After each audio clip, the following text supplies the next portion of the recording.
Welcome to the Books on Air podcast. I'm Suzanne Harris, and my listeners get the secret story behind every book.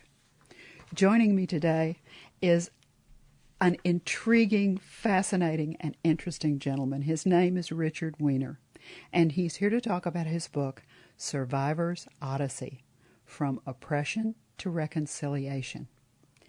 Now, this book tells Richard's story, and it's the story of a child Holocaust survivor. He was the only Jew in a school of Hitler Youths. He saw his grandparents killed, the arrest of his father, and the destruction of his home. After escaping with his parents to England, he later came to America. He joined the Army and became an international patent lawyer. He studied at Columbia University, Princeton University, New York University, and George Washington University. He's on the board of directors of the Washington, D.C. Bar Association.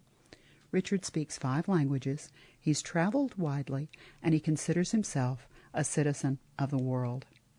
He ultimately made the decision to return to his German hometown after the fall of the Berlin Wall to reconcile with his Hitler Youth classmates.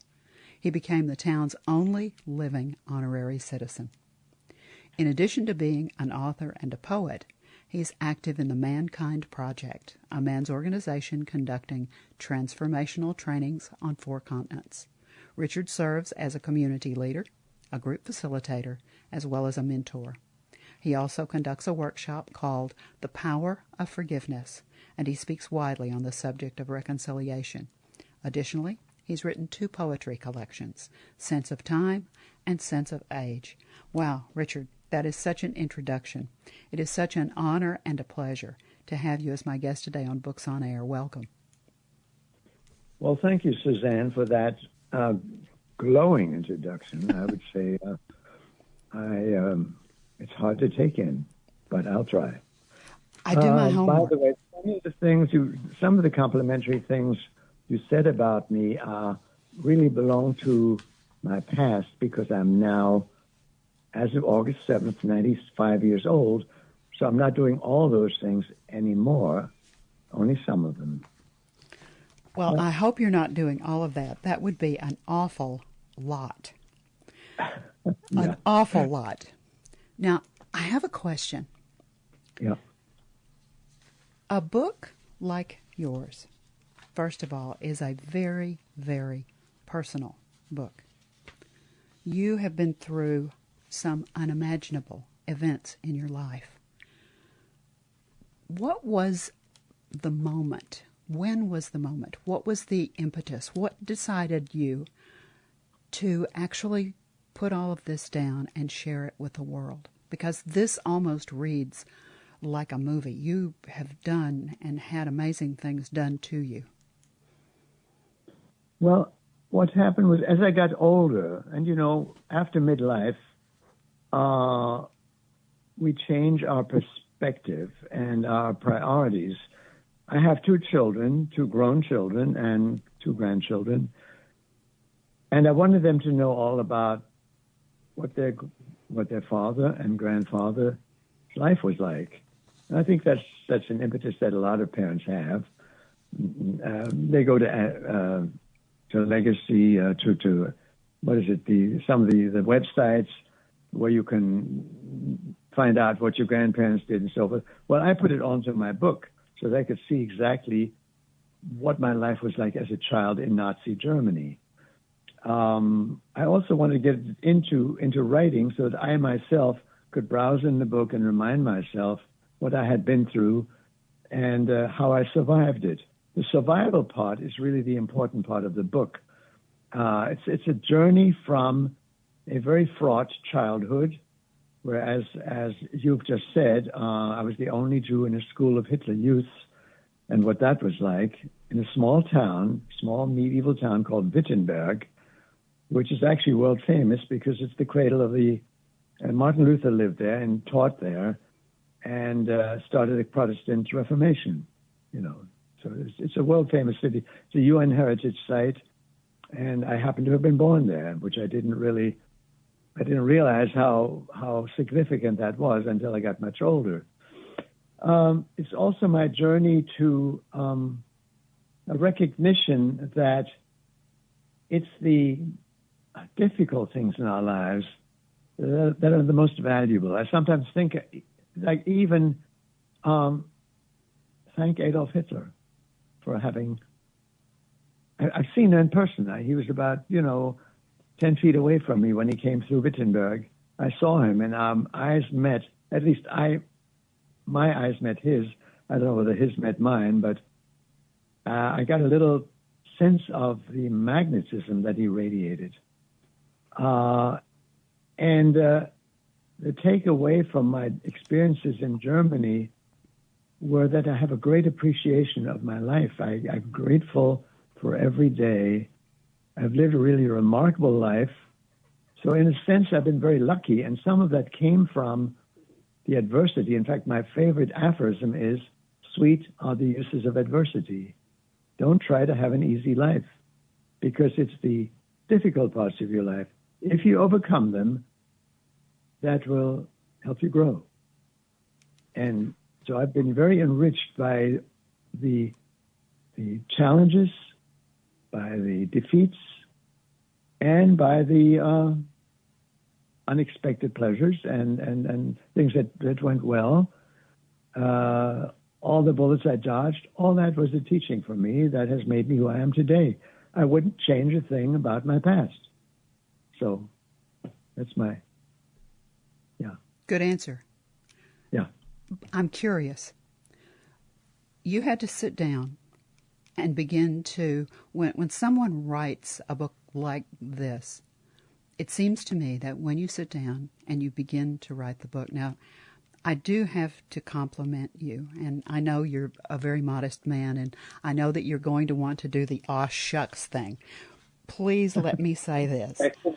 Your prose, your prose, Richard, is wonderful. It's velvet. When I began to read the book, I was right there. Your opening phrases about your childhood, you paint these pictures in words, and you have a real skill and ability with language, and you have a real skill and ability with description. And so what you do is your hand almost comes out of the book, grabs hold of the shirt that the reader is wearing, and you actually pull us as readers right into the book. It's that powerful. You paint word pictures that are so powerful, I'm right there. When you began to write the book, your mind had to go right back to exactly where you were when you began to write. What was the experience like writing the book? Was it cathartic? Was it upsetting? How did you feel? It was not upsetting. No, it was satisfying to get it down on paper and to have a record of, well, I mean, it's sort of a record of my life experience, my journey. I think of my life as a journey. Of course, all our lives are journeys, but my life was a particularly fraught journey because of all the things I went through, the narrow escape from Germany, the way I was treated in the schoolyard where all the kids called me Dirty June, you shouldn't even be here, that kind of thing. And I had to suck it up. In fact, my father, I'll just mention this, I went to what you would call a Latin school, gymnasium in German, it's called Latin school here, for people who want to eventually go to college. And there was a quota, the Nazi had a quota for Jews, 1%. I was it. There were only 2 Jewish boys in Wittenberg. I was one of my cousin and I were the only 2 Jewish boys, and I'm the only one that went to gymnasium. And a lot of the kids were already in what's the sort of the junior league of the Hitler Youth called Jungvolk. And they, some of them were real bully boys, and they would say, who let you in? You shouldn't even be, you dirty Jew. I got that every day in the schoolyard. So it was painful, but I did. My father and I both wanted me to go to college eventually. So he went to see the principal of the school beforehand to ask him whether he could guarantee my safety. And the principal said, no problem. Well, my physical safety, I did have that, but my emotional safety was not there. It was very, very difficult for me every day to go to school and be subjected to all the catcalls and all the put-downs and the insults just because of my being a Jew. And I mentioned an incident that occurs in the book where I'm in the backyard of our apartment house playing with, this is when I was about 5 or 6. And just after the Nazis came to power, and we're playing in the backyard with my little playmates, and a woman opens the window upstairs and she says, Elfriede, I told you not to play with the Jew. You come right up here now. And I describe it as the first time that I recognized it was not okay to be a Jew. It had never occurred to me before. And from that moment on, I bore that, well, I see it in African Americans, you know, they're used to having to look over the shoulder. Was that a joke, or was that a friendly remark? Or they have to be aware that there are all kinds of people that may hate them, despise them, or enjoy them. And I had that same feeling. Not every German was anti-Semitic. You know, there were people that, you know, that I could be comfortable with.